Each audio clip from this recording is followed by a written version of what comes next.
Jalan Poros Makassar Palopo di Desa Rantebelu, Kecamatan Larompong, Kabupaten Luwu, Sulawesi Selatan sempat lumpuh selama 2 jam akibat banjir pada Sabtu 10 Mei 2025 sore.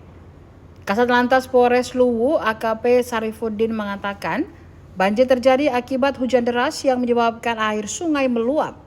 Air melebur ke jalan setelah tumpukan sampah menyumbat aliran di bawah jembatan Kepe, Desa Rantebelu. Selama sekitar 2 jam, kendaraan roda 2 dan sebagian roda 4 tidak dapat melintas di jalan tersebut. Akibatnya, kendaraan mengular hingga 2 km. Kata Sarifuddin, kendaraan besar seperti bus masih bisa melewati lokasi banjir dengan sistem buka tutup arus lalu lintas. Pantauan di lapangan sekitar pukul 18.30 waktu Indonesia Tengah menunjukkan kondisi lalu lintas mulai normal.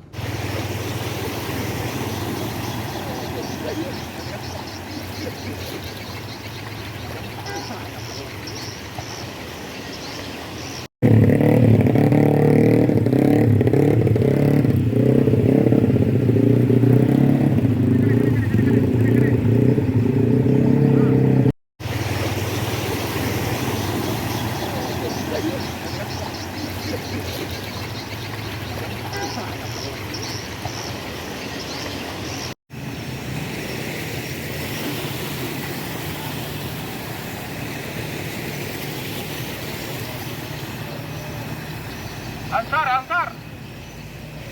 Download Tribun X sekarang, menghadirkan lokal menjadi Indonesia.